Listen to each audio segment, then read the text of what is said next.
안녕하세요. 책과 함께입니다. 오늘은 금융시장의 포식자들, 장지웅. 금융시장의 포식자들은 특정 사안을 도덕이나 감정의 흐름으로 읽지 않고 돈의 흐름과 방향으로 읽는다. 지구상에 존재하는 모든 금융기관은 이윤을 남기는 게 목적이다.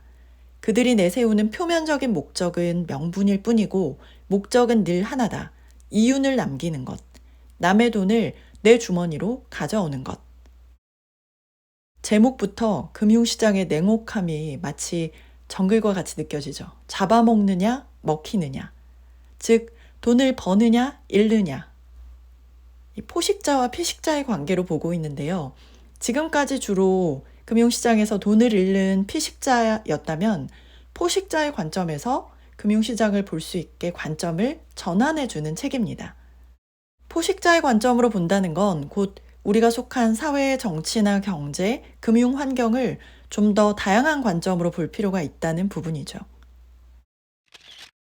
투자자라면 바꿀 수 없는 현실을 개탄할 게 아니라 투자의 기회를 어디에서 발견할지에 주목해야 한다. 세상을 바꾸기 전에 나 자신부터 바꿔야 한다. 스스로가 눈앞의 상황을 못 이긴다는 걸 인정해야 한다. 상황을 못 이기는 내 무기력함을 인정했을 때 비로소 활로가 보인다. 자신의 무능을 인정하지 않는 피식자들은 활로를 찾는 대신 상황 자체를 욕하고 내 현실을 부정한다. 반대로 포식자는 자신의 무능을 인정함으로써 상황을 받아들인다. 내 무능과 현실을 자각하면 누구를 비난할 수 없다.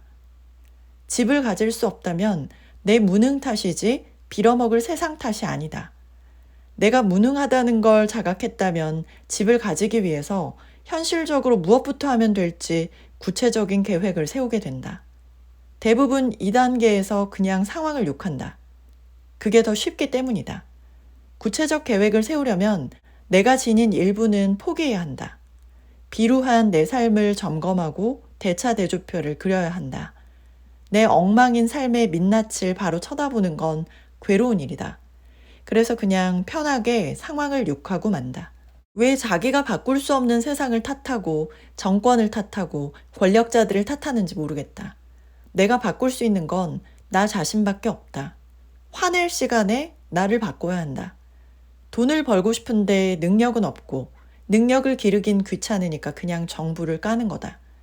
좌우나 진보 보수의 문제가 아니다. 깔 시간에 돈 벌 궁리를 하자는 소리다. 내가 사기를 당했다면 내 무지를 탓해야 한다. 사기를 당한 건 게임에 진 것이며 사기꾼이 기름 부은 건 내 욕망이다. 내 욕망이 자극당해서 나 스스로 넘어간 거다. 누구도 등을 떠밀지 않았다. 남 탓, 정권 탓, 금융감독원 탓을 하는 자세부터가 돈 벌 태도가 안 된 거다. 금융시장의 거짓말이 내 욕망을 자극했다면 거짓말을 못 알아보고 욕심에 넘어간 자기 자신을 비난해야 한다. 좀 글이 강하죠. 내 상황이 마음에 들지 않을 때 우리는 두 가지 포지션 중에 하나를 취하게 되죠. 다른 사람이나 주변 환경을 원망하는 거. 다른 하나는 나 자신을 원망하는 거. 전자가 우리를 바꿀 수는 없지만 후자는 그래도 바꿀 수 있죠. 내가 바꿀 수 있는 건 이 세상에서 유일하게 나 자신뿐이니까요. 물론 쉽지만은 않지만요. 얼마 전에 우리는 우리가 대부분 생각하는 대로 된다라는 글을 읽었거든요.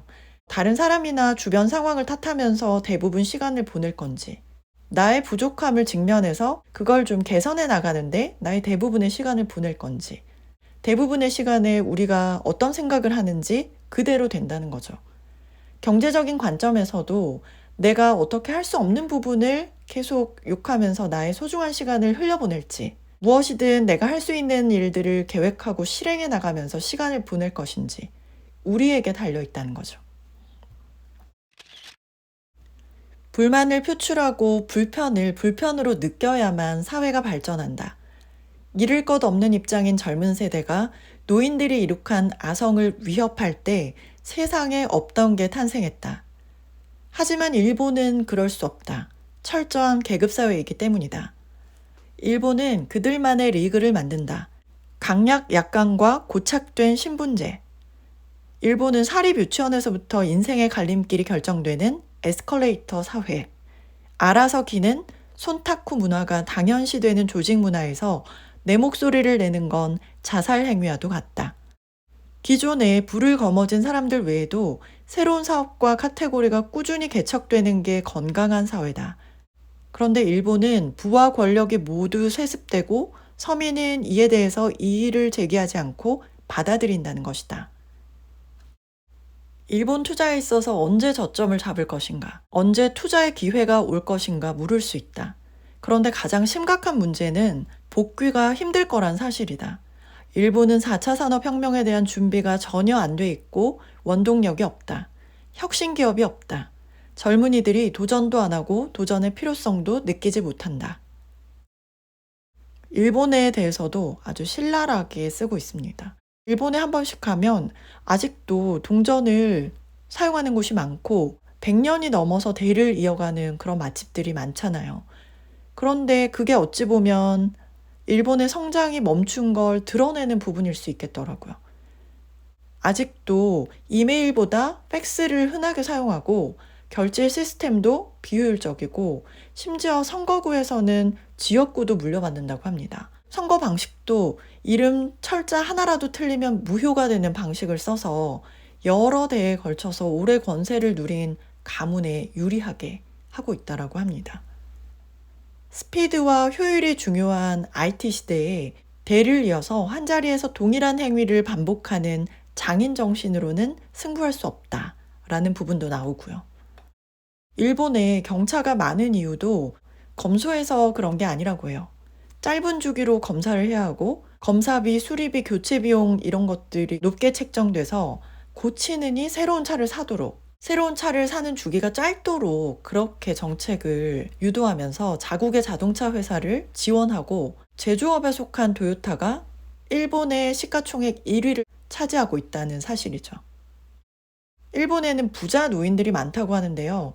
그 노인들은 투표도 꼬박꼬박 하면서 정치권에 강력하게 영향력을 행사하고 노인 세대의 절반밖에 안 되는 젊은 세대는 무기력해 있고 투표도 잘 안 한다고 합니다.